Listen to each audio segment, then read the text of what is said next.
O Salmo 2 fala a respeito da rebelião do ser humano em relação a Deus, e que Deus olha do céu e zomba do ser humano que pensa que tem algum poder e que pode fazer alguma coisa.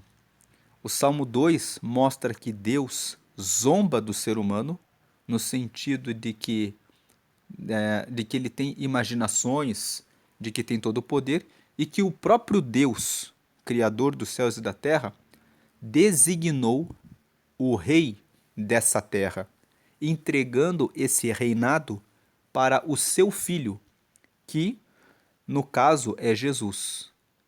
E o salmo termina fazendo um convite para que todos nós venhamos a reconhecer que Jesus é o Rei dos Reis, que Jesus é o Filho de Deus, que Jesus é o escolhido de Deus para ser o Rei de toda a terra.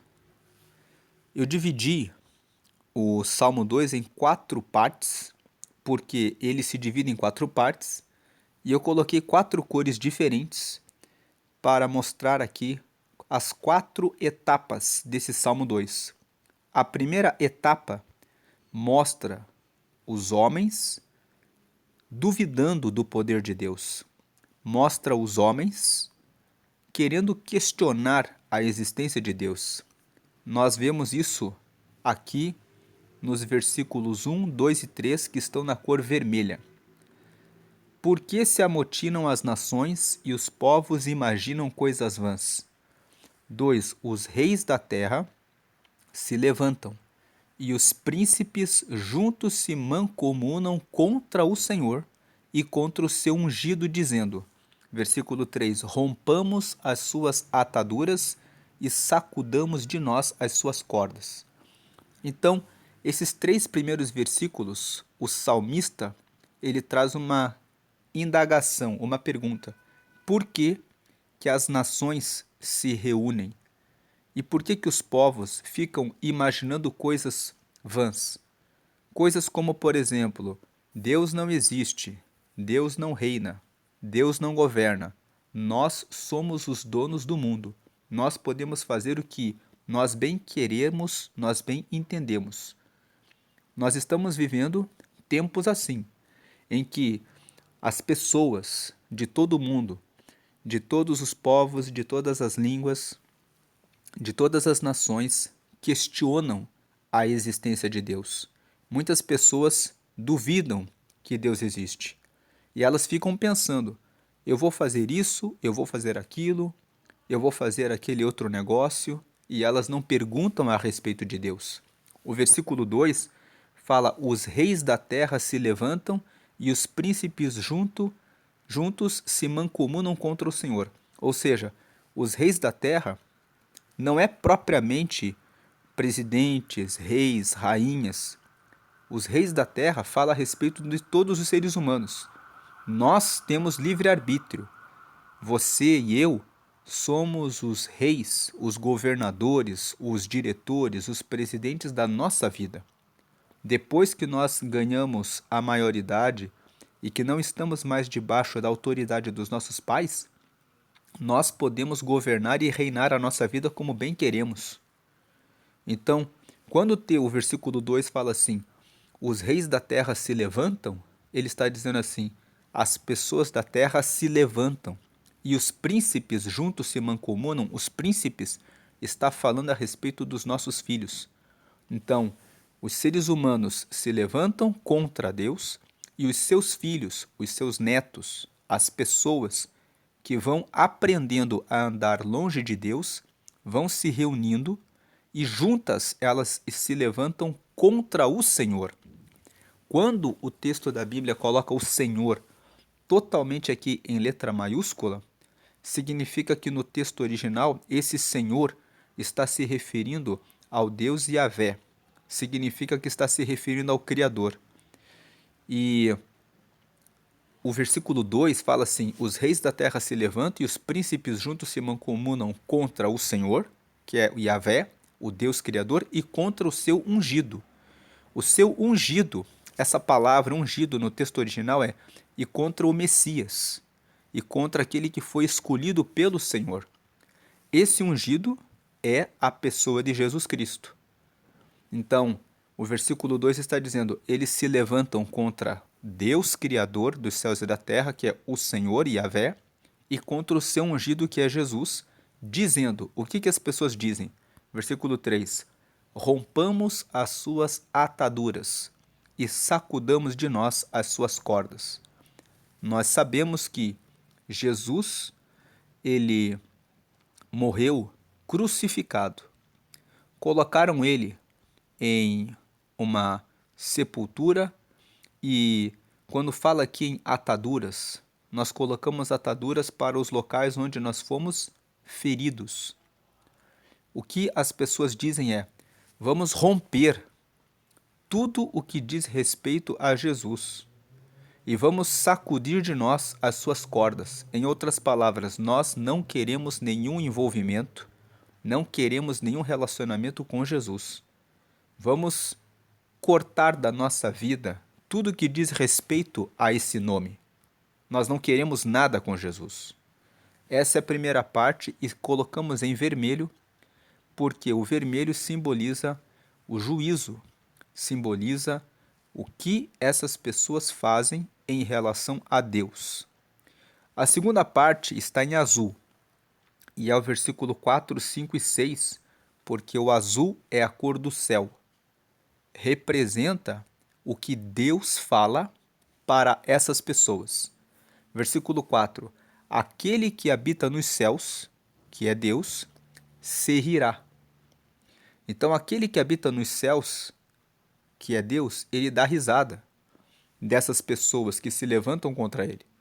Agora o Senhor está em letra minúscula. Veja que no versículo 2, o Senhor está totalmente em letra maiúscula, ele está se referindo a Yahvé. Aqui no versículo 4, o Senhor em letra minúscula está se referindo a Jesus, a Adonai, aquele que foi escolhido por Deus. Então, Jesus, o Senhor, zombará deles. Então, o versículo 4, ele fala assim: aquele que habita nos céus se rirá. Aquele que habita nos céus se rirá, está se referindo ao Senhor com letra maiúscula. Deus vai rir deles. Daí, na segunda parte, o Senhor, que está só com a inicial em maiúsculo, se refere a Jesus, zombará deles. Deus Pai e Deus Filho vão zombar, o Deus Pai vai rir deles e o Senhor Jesus vai zombar, vai dizer assim: quem essas pessoas pensam que são? Versículo 5: então lhes falará na sua ira e no seu furor os confundirá. O versículo 5 está dizendo assim: então o Deus Pai falará na sua ira e no seu furor os confundirá. O que é a ira de Deus? A ira de Deus não é uma ira em que ele fica com ódio, em que Deus fica com raiva, em que Deus perde totalmente o equilíbrio e realiza alguma coisa sem sentido, sem motivo ou sem razão. A ira de Deus é uma ira equilibrada, em que é proporcional ao que as pessoas fazem. Hoje, a ira de Deus significa que Deus deixa que cada pessoa faça o que bem entende. Se você abrir a Bíblia em Romanos, no capítulo 1, nós vamos entender o que significa a ira de Deus. E no seu furor os confundirá. Nós vamos ler Romanos, capítulo 1, para entender o que é a ira de Deus. Mas antes vamos terminar lendo o versículo 6. Eu, que é Deus, com letra maiúscula, do Deus Pai, eu, porém, ungi o meu rei sobre o meu santo monte Sião. Então, no versículo 6, Deus está dizendo assim: apesar dos homens e dos filhos dos homens considerarem que Deus não existe, quererem se reunir contra Deus, contra o Senhor e o seu ungido, o Senhor Deus está dizendo aqui, nessa segunda parte, nos versículos 4, 5 e 6, que ele já determinou que quem é o rei, com letra maiúscula, sobre a terra, é Jesus, que é o ungido dele. Então vamos ler de volta os versículos 4, 5 e 6 para entender. Aquele que habita nos céus se rirá.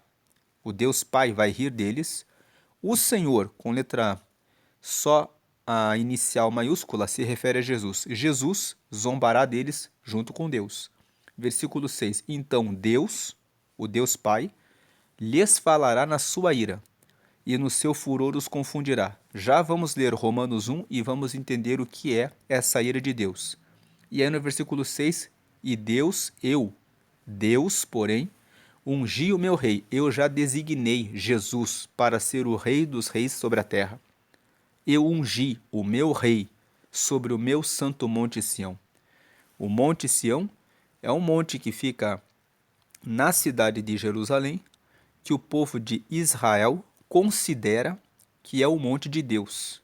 Então eles estão dizendo que Deus, ele já designou quem é o ungido dele, aquele que é o rei dos reis, aquele que governa a terra. Agora vamos ler o texto de Romanos para entender o que é a ira de Deus. Entrando no texto de Romanos, no capítulo 1, nós podemos ver a ira de Deus a partir do versículo 18.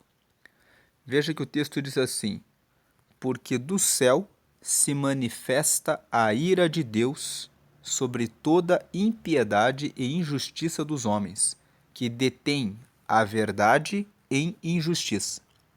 Então Paulo está dizendo, é do céu que se manifesta a ira de Deus sobre todos os que são injustos, sobre todos os que são ímpios. O ímpio é aquele que não é pio.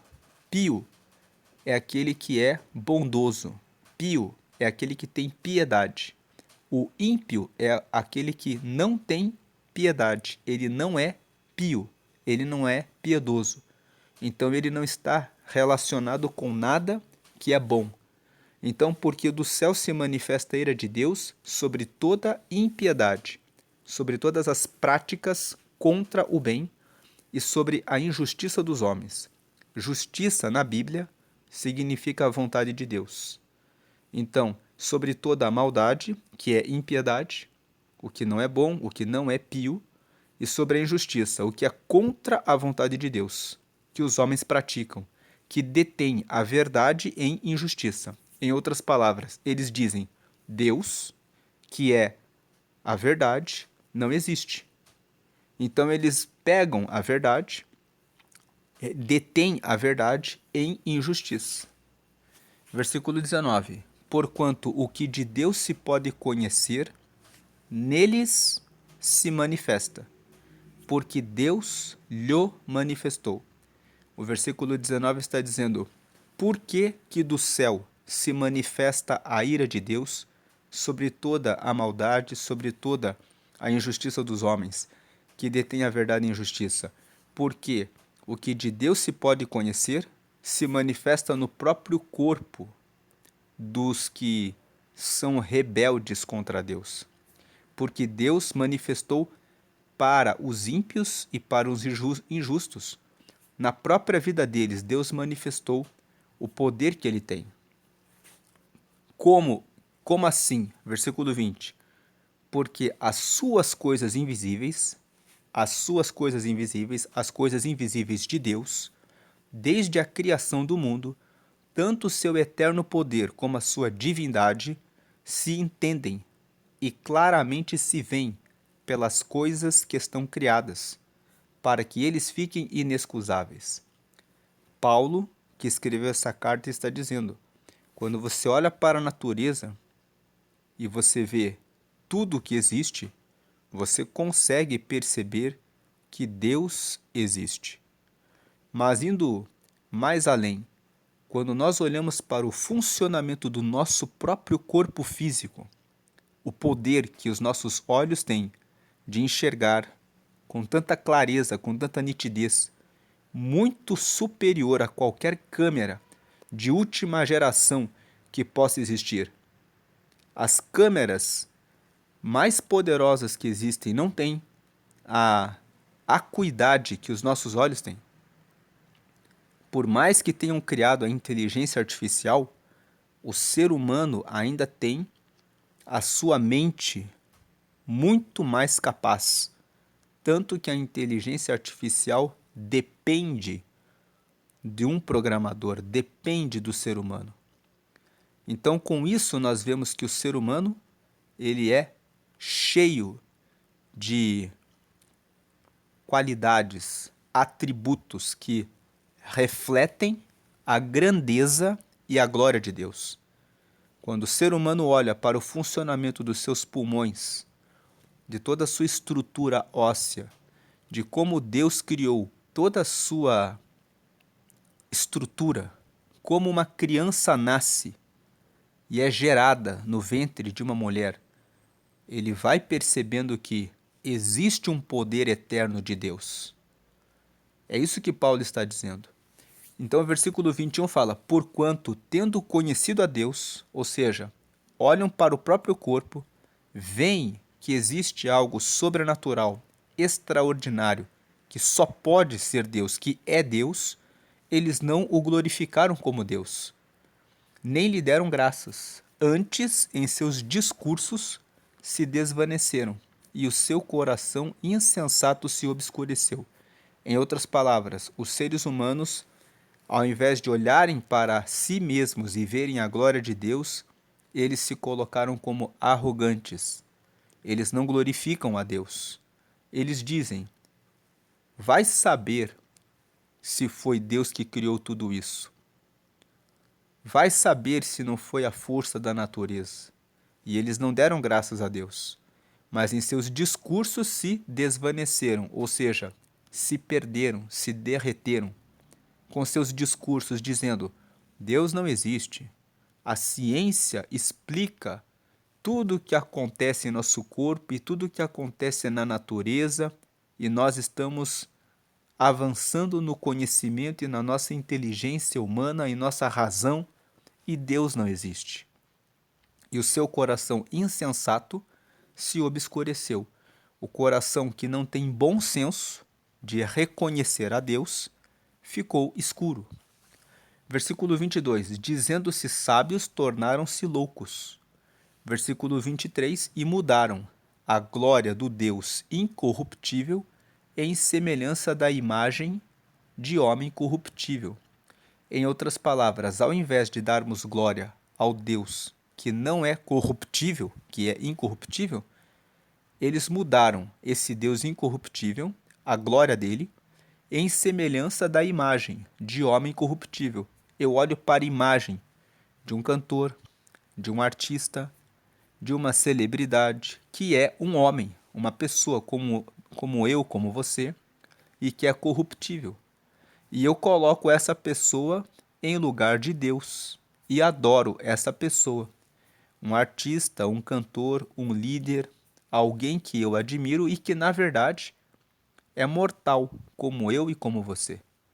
E também mudaram a glória do Deus incorruptível em semelhança da imagem de homem corruptível e de aves, e de quadrúpedes, e de répteis. Aqui fala de povos que adoram até mesmo bichos. Existem países que adoram animais. Versículo 24, pelo que também Deus os entregou às concupiscências do seu coração, a imundícia para desonrarem o seu corpo entre si. Aqui no versículo 24 está a manifestação da ira de Deus. Como eles não reconhecem Deus, a ira de Deus consiste em, já que vocês não me glorificam, não me honram e não me buscam, então fiquem entregues às suas próprias vontades. Façam o que está dentro do coração de vocês. Sejam livres e pratiquem toda sorte de imundícia que está no coração de vocês, para desonrarem o seu corpo entre si. Versículo 25, pois mudaram a verdade de Deus em mentira. Qual é a verdade de Deus? A verdade de Deus é Jesus. Jesus disse: Eu sou o caminho, a verdade e a vida. E ninguém vem ao Pai, que é Deus, a não ser por mim. Ninguém vai até Deus a não ser por Jesus. E honraram e serviram mais a criatura do que o Criador. É isso que as pessoas fazem hoje. Elas servem mais um artista, uma celebridade, alguém que elas admiram, ou elas servem mais um chefe, um patrão, além das forças que têm, do que o próprio Deus, que é o Criador, que é bendito eternamente. Amém. Versículo 26, pelo que, ou seja, já que é assim, então Deus os abandonou, as paixões infames, porque até as suas mulheres mudaram o uso natural, no contrário à natureza. Então, algumas pessoas, por esquecerem da verdade de Deus, que nasceram como mulheres, começaram a se envolver com outras mulheres como se isso fosse algo normal, mas na realidade não é normal. Mas quando uma pessoa desonra a Deus, ela passa a dizer: Isso não importa, o corpo é meu. E também, algumas mulheres, quando engravidam, elas também pensam: Eu posso praticar o aborto porque afinal o corpo é meu. Essa distância de Deus leva as pessoas a dizerem: Eu faço o que eu quero. Versículo 27. E semelhantemente também os varões, deixando o uso natural da mulher, se inflamaram em sua sensualidade uns para com os outros, varão com varão, cometendo torpeza e recebendo em si mesmos a recompensa que convinha ao seu erro. Alguns homens também pensam que são mulheres, então se deitam com outros homens, quando deveriam se deitar com mulheres pelo plano da criação de Deus, porque não tem sentido nenhum que um homem se envolva com outro homem, mas eles, por estarem longe de Deus, acabaram se entregando à sua sensualidade, cometendo torpeza no seu próprio corpo e recebendo a recompensa que convinha ao seu erro. Qual é essa recompensa? A ira de Deus. Já que eles desonram a Deus, Deus manifesta a sua ira, que é: façam o que vocês quiserem. Então, eles se entregam às suas paixões e, como recompensa, eles não têm a atenção de Deus, que permite que eles façam o que eles bem entendem. Versículo 28. E como eles se não importaram de ter conhecimento de Deus, assim Deus os entregou a um sentimento perverso para fazerem coisas que não convêm. Então eles não se importaram de conhecer a Deus. Então Deus manifestou a sua ira. Façam o que vocês quiserem. E quando o ser humano faz o que ele quer, ele fica entregue a um sentimento perverso e faz coisas que não convêm. Versículo 29, eles ficam cheios de toda iniquidade. Iniquidade é o contrário de equidade. Equidade é justiça. Iniquidade é injustiça. É não fazer a vontade de Deus. Eles ficaram cheios de toda iniquidade, cheios para fazer coisas que não agradam a Deus. E também a prostituição, se envolvem com vários parceiros e com várias parceiras.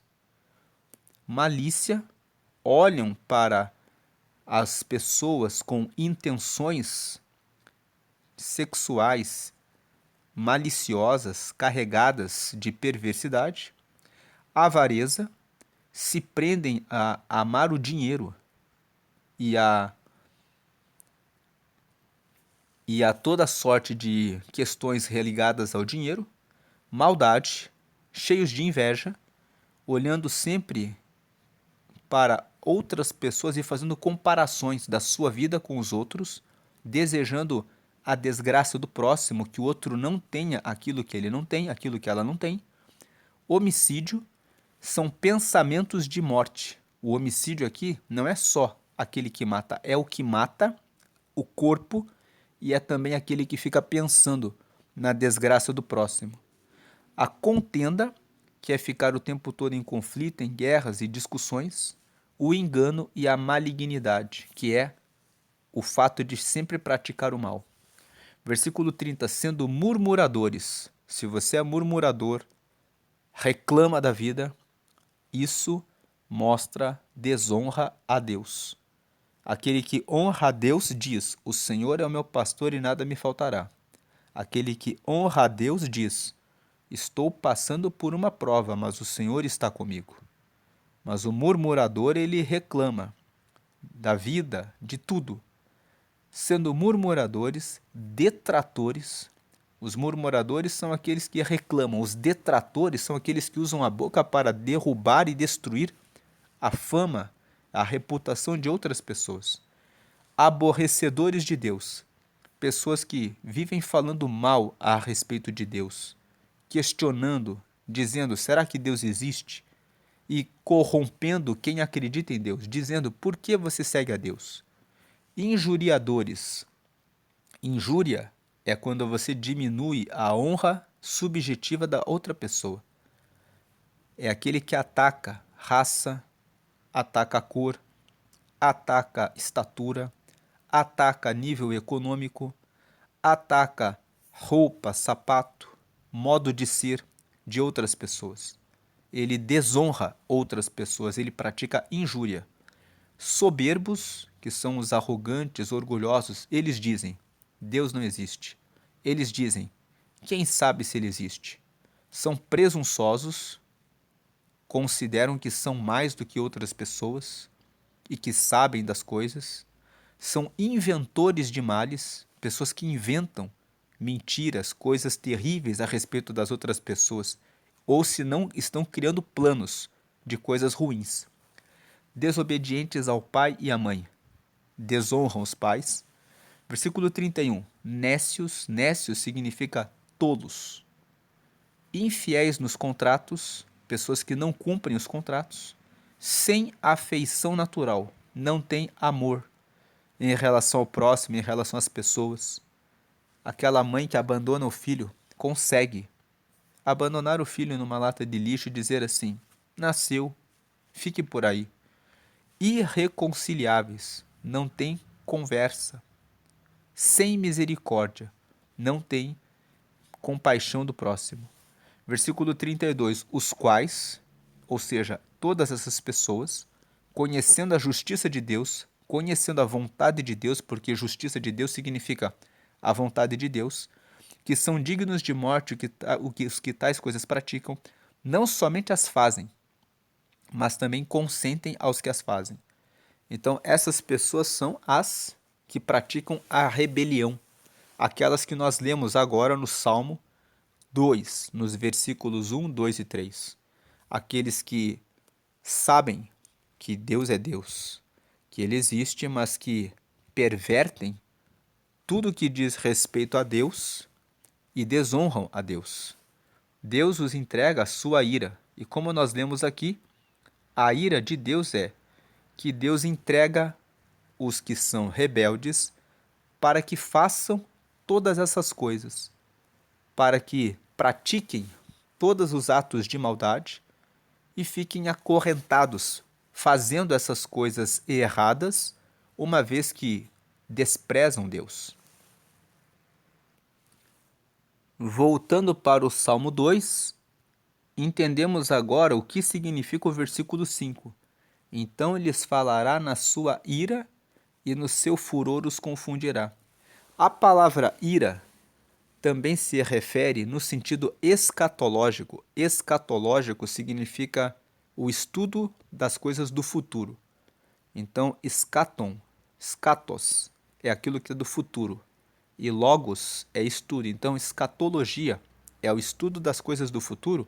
No estudo das coisas do futuro, nós vemos que quando Jesus voltar, ele julgará as nações. Ele julgará esses que fazem parte dos versículos 1 a 3, que são os que se reúnem e questionam a Deus e ao seu ungido e dizem: vamos romper as suas ataduras e vamos sacudir de nós as suas cordas. Em outras palavras, vamos nos afastar de Deus e ficar longe dessas histórias ligadas a Jesus. Ele virá e ele realizará o seu julgamento. E quando ele voltar para fazer o julgamento, ele estará na qualidade de juiz. Atualmente, Jesus está na qualidade de Salvador. Qualquer pessoa pode aceitar a Jesus e andar com Deus, porque quando você aceita Jesus, você se torna amigo de Deus. Aqui, nesse texto em azul, nós vemos que Deus escolheu o seu ungido. Versículo 6: Eu, porém, ungi o meu rei sobre o meu santo monte Sião. Deus está dizendo: eu escolhi Jesus para ser o rei que governa a terra.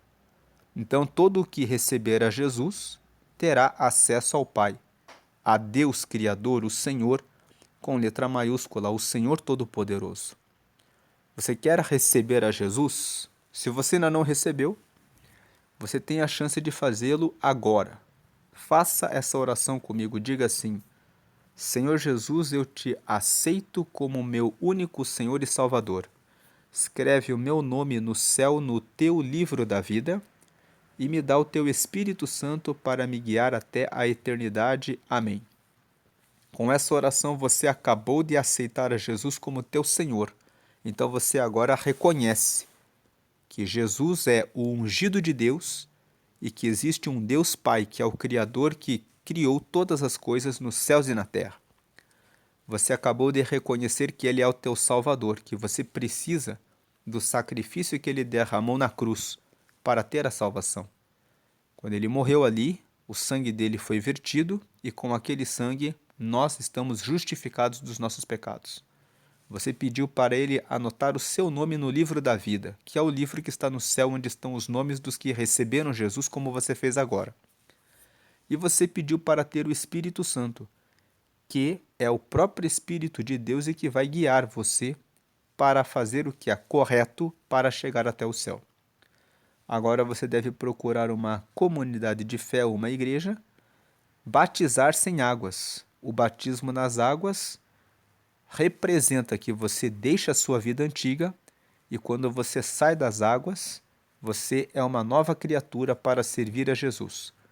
E depois disso você participa da comunhão, onde periodicamente tem a celebração da ceia, onde as pessoas partem um pão, que simboliza o corpo de Jesus, quando você come aquela partícula do pão, e você bebe um cálice com suco de uva, que representa o sangue de Jesus que limpa a nossa vida do pecado.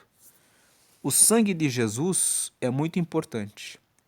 É ele que nos limpa dos nossos pecados, e os nossos pecados são aqueles que nós lemos em Romanos. Quem recebe a ira de Deus, que Deus fala: faça o que você quiser, eu não me importarei.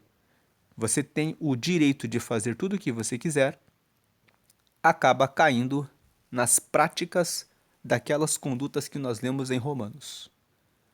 Então, Deus ele manifesta a sua ira. Porém, essa ira de Deus, ela também vem acompanhada de amor. Deus entrega a pessoa para que ela faça as coisas perversas, para que ela perceba logo o quanto essas coisas vão machucando e ferindo a própria pessoa. E Jesus permite que isso aconteça por amor, para que a pessoa logo perceba e possa se voltar para Ele.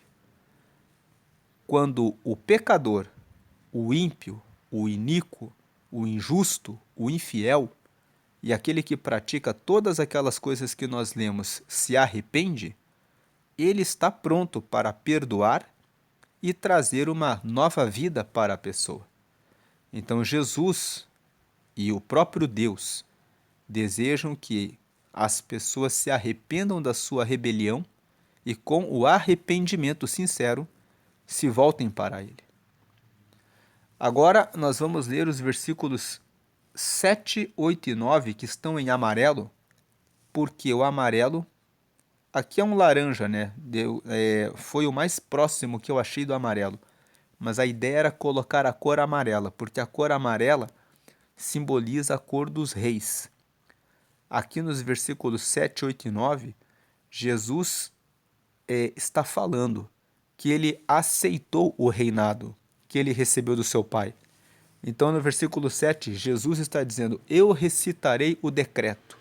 O Senhor, veja, Senhor totalmente em letra maiúscula se refere a Deus, Yahvé, Deus Pai. O Senhor me disse: tu és meu filho, eu hoje te gerei. Então Deus disse para Jesus: você é o meu filho, e hoje eu te gerei. Eu te coloquei para ser enviado como Messias, o Salvador, para ser aquele que governa sobre a terra. Versículo 8: Deus está dizendo para o filho: pede-me e eu te darei as nações por herança e os confins da terra por tua possessão. Jesus pediu ao Pai que pela morte dele, ele pudesse trazer a salvação a todos.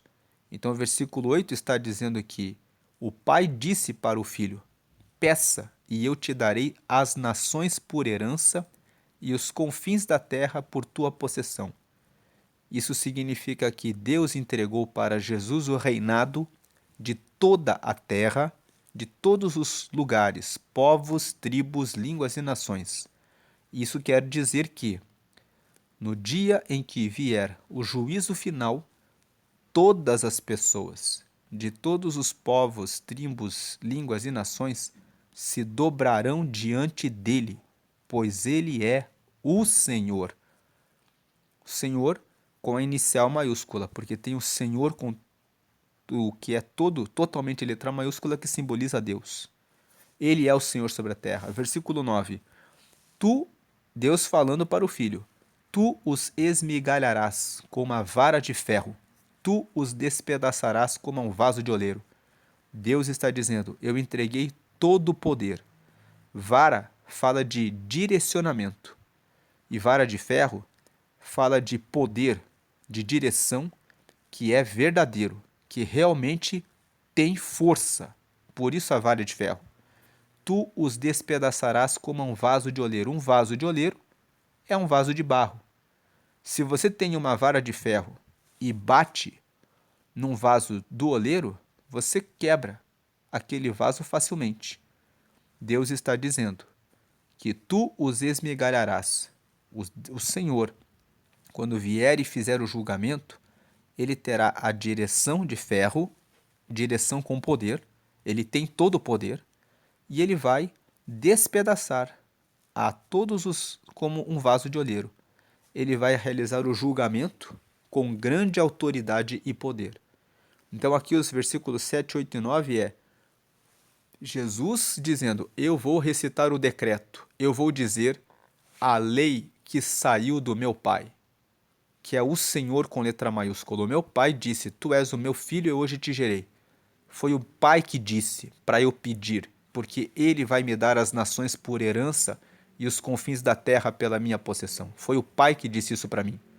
Então, todos os povos, línguas, tribos e nações que se dobrarem diante de Jesus e que recebem Jesus como Salvador, estarão salvos. Ele morreu para dar a salvação para todos. Então todos podem pedir até ele, podem ir até ele e pedir a salvação. Deus realmente deu à humanidade, a terra, para Jesus. E o próprio Deus disse para Jesus: tu os esmigalharás com uma vara de ferro.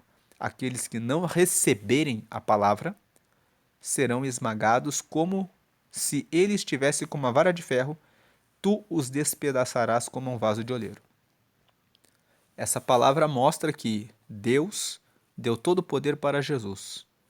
Olha o perigo de você ainda não aceitar a Jesus. Por último, na parte verde, a parte verde, verde é a cor da esperança. Se Jesus é o Rei de toda a terra e Deus quer fazer o julgamento daqueles que são rebeldes, então há esperança para mim e para você? E a resposta para essa pergunta é sim, há esperança.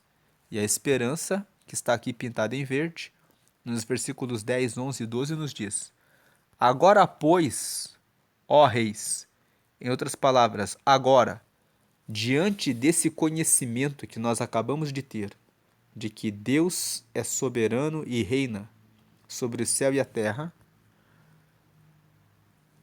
o que eu e você, ó reis, agora pois, ó reis, sede prudentes, deixai-vos instruir, juízes da terra. Versículo 11, servi ao Senhor, com letra toda maiúscula, ou seja, ao Deus Todo-Poderoso, com temor. Temor significa com extremo, absoluto respeito. Então, sirvam ao Senhor com absoluto respeito e alegrai-vos com tremor. Ou seja, quando vocês se divertirem, quando vocês forem ficar alegres, vejam o que vocês estão fazendo. Tenham tremor. Tremor é, saibam que Deus é terrível em poder e força. Então prestem atenção. Versículo 12, façam o quê? Beijai o filho. O filho aqui é Jesus. Beijai o filho que o Senhor Deus designou para ser o rei da terra. Beijai o filho. Beijai a Jesus. Recebam a Jesus. Recebam o seu ungido, para que se não ire. Porque quando você recebe Jesus, você está conectado com Deus e ele não se ira.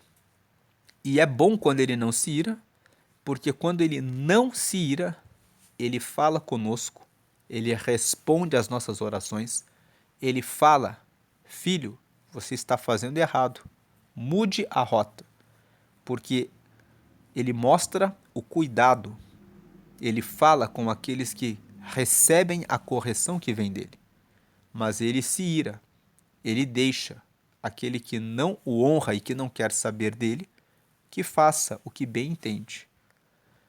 Então beijai o filho, para que se não ire e pereçais no caminho, quando em breve se inflamar a sua ira. Ou seja, beijai o filho, recebam Jesus para que Deus não fique irado, e vocês pereçam no caminho, porque ele deixou a ira dele se manifestar, se inflamar, e disse, faça o que você quiser. Bem-aventurados todos aqueles que nele confiam. Bem-aventurados, ou seja, felizes são aqueles que confiam em Deus. Porque Deus, quando ele está conosco, ele cuida de nós, revela e orienta a nós os caminhos certos. Mas quando nós estamos longe, ele manifesta a sua ira, que é entregar cada um de nós às nossas próprias paixões, vontades e desejos, que nos carregam para práticas daquilo tudo que nós lemos em Romanos. Essa é a mensagem de Salmo 2. Pessoas se reúnem contra Deus, contra tudo que é sagrado. Deus ri, Jesus zomba dos que pensam assim. E a ira de Deus já está pronta. Quem não quer receber a ele, faça o que quiser e pratique as suas maldades e receba as consequências dos seus próprios atos. Ele ungiu Jesus como rei sobre o monte Sião, sobre a terra.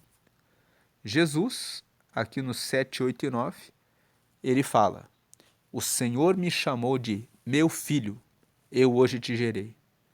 Então, o Senhor me deu poder para pedir às nações por herança e ele me deu poder para esmagar, como vaso de oleiro e com vara de ferro. Então agora sede prudentes. Aceitem a Jesus, leiam a palavra para conhecer a vontade de Jesus, sirvam ao Senhor com extremo respeito e quando se alegrarem, se alegrem com tremor, ou seja, veja em que você vai colocar a sua alegria, que sejam coisas corretas e que adoram a Deus, e não em homens, animais ou répteis, ou qualquer tipo de imagem. Beijem o Filho, aceitem a Jesus, para que vocês não sofram a ira de Deus, porque Jesus justifica o pecador, e assim vocês pereçam no caminho quando vier a ira. Bem-aventurados todos aqueles que nele confiam. Senhor, te agradecemos pela leitura desse salmo Pedimos que o Senhor venha nos fortalecer e nos dar graça para que prossigamos cumprindo a tua vontade. Em nome do Pai, do Filho e do Espírito Santo de Deus. Amém.